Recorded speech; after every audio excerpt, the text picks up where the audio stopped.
Shalom para pecinta firman Tuhan dimanapun Anda berada. Senang sekali bisa belajar kembali bersama-sama. Belajar firman Tuhan. Terus semangat belajar firman-Nya. Supaya kita tidak diombang-ambingkan oleh rupa-rupa angin pengajaran. Mari kita membaca Matius 8. Sebagaimana kita tahu bahwa bahasan saya selalu berurutan. Kita sudah menyelesaikan Matius pasal 5, Matius pasal 6, pasal 7, dan kita sekarang sedang membahas Matius pasal yang ke-8. Ayat yang ke-19 dan 20. Lalu datanglah seorang ahli Taurat dan berkata kepadanya, "Guru, aku akan mengikut engkau kemana saja engkau pergi."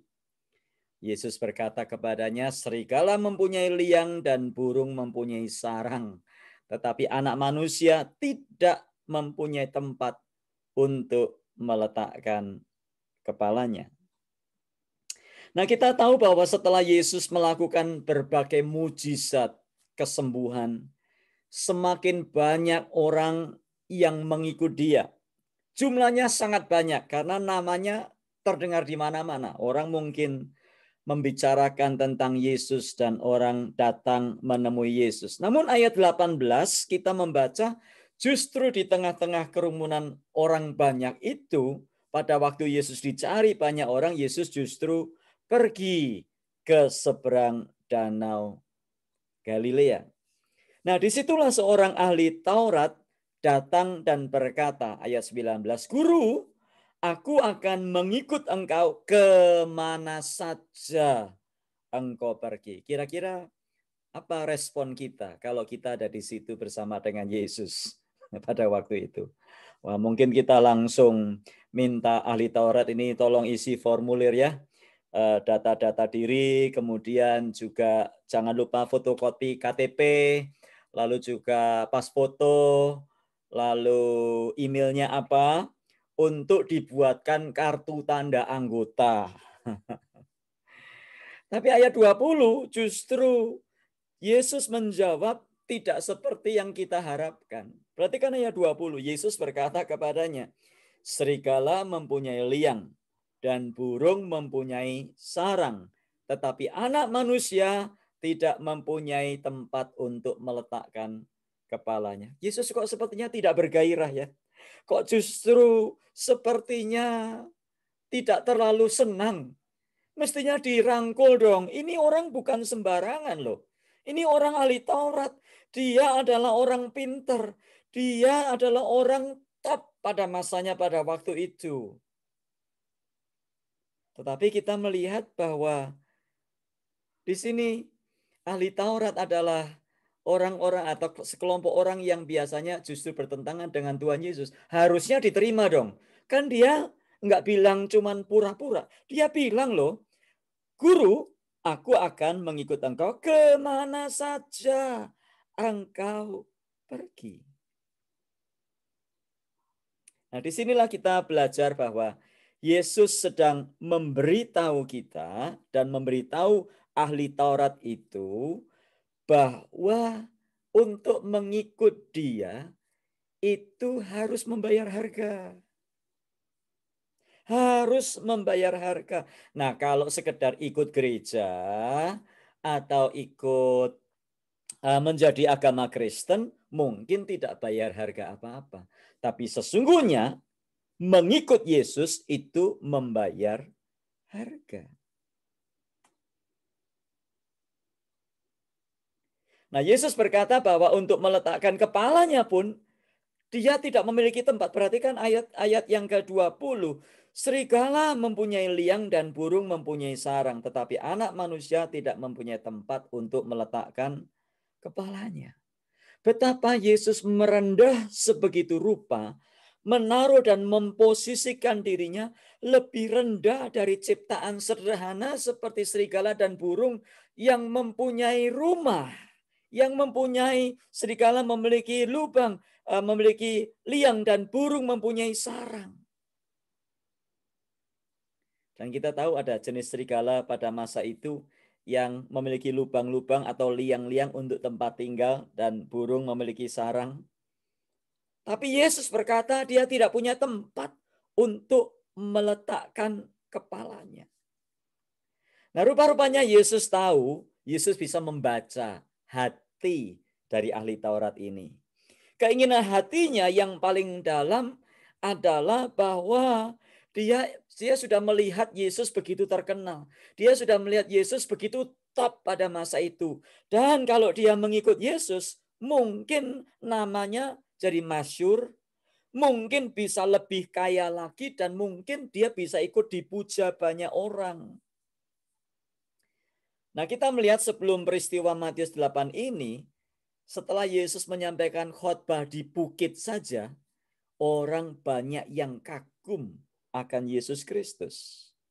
Nah, kita tahu bahwa latar belakangnya orang Yahudi pada masa itu adalah mereka sedang ada di dalam penindasan Romawi, dan pada waktu mereka melihat Yesus begitu dahsyat dan luar biasa, mereka berharap bahwa Yesus akan menjadi raja mereka yang melepaskan mereka di dunia ini, melepaskan dari penindasan Romawi. Tapi ternyata justru Yesus yang diberitakan bukan kerajaan dunia. Yang diutamakan bukan dunia. Yang diberitakan adalah kerajaan Allah, kerajaan surga.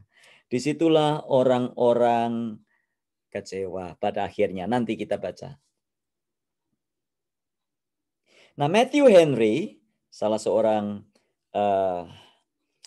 penafsir Alkitab yang saya sering membaca bukunya, berkata bahwa ahli Taurat ini terburu-buru ikut Yesus.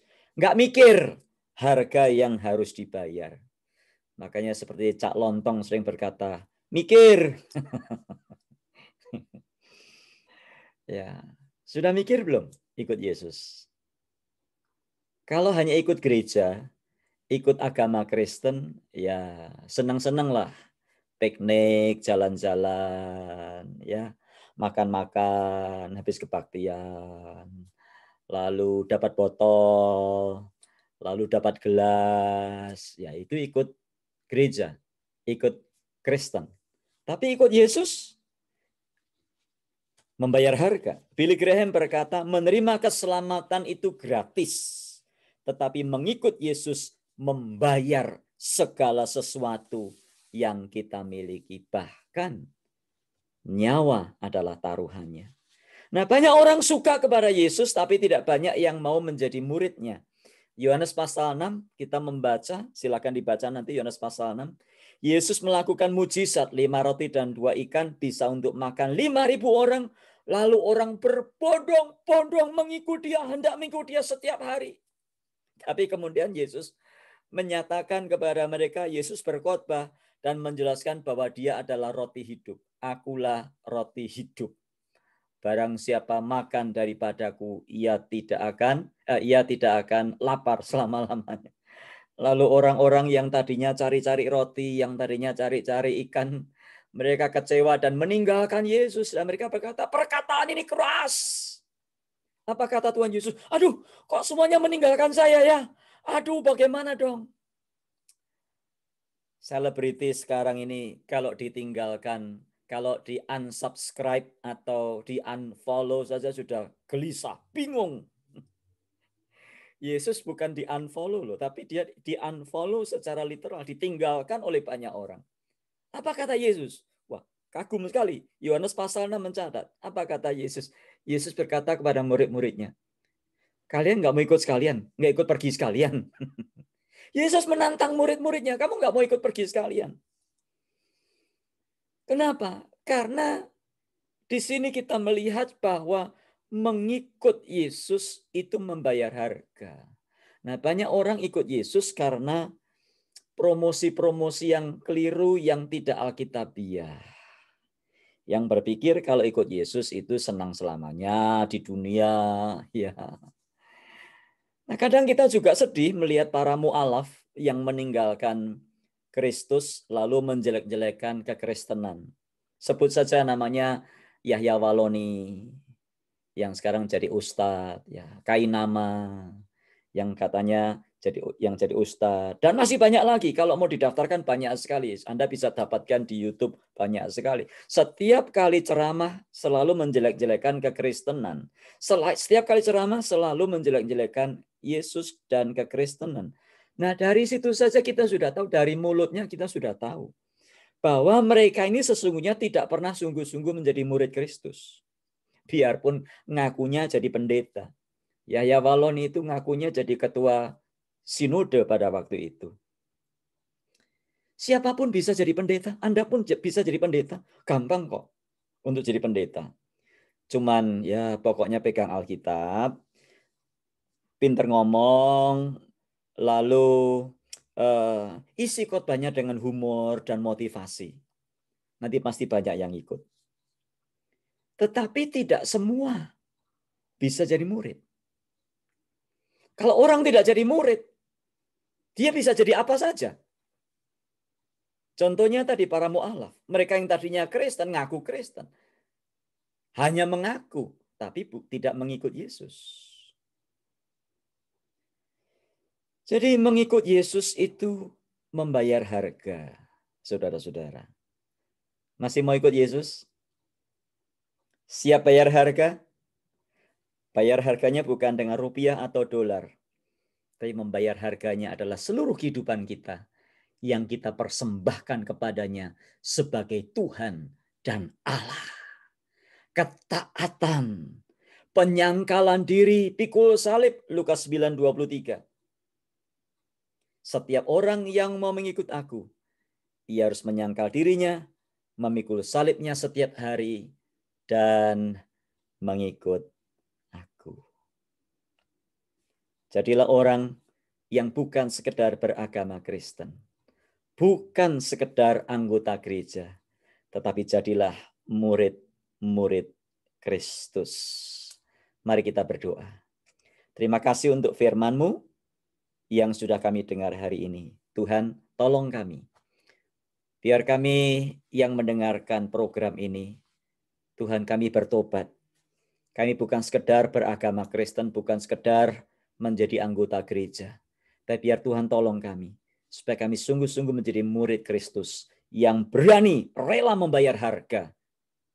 Karena Tuhan sudah memberikan keselamatan dan jaminan hidup kekal. Terpujilah Engkau kekal selamanya ya Tuhan. Ajari kami, tolong kami untuk bisa menerapkan ini dalam hal-hal yang kecil-kecil dalam hidup kami. Dan meningkat kepada hal-hal yang lebih besar lagi. Nama-Mu dimuliakan. Dalam Tuhan Yesus kami berdoa. Amin. Tuhan memberkati kita dan sampai jumpa esok hari di dalam bahasan selanjutnya.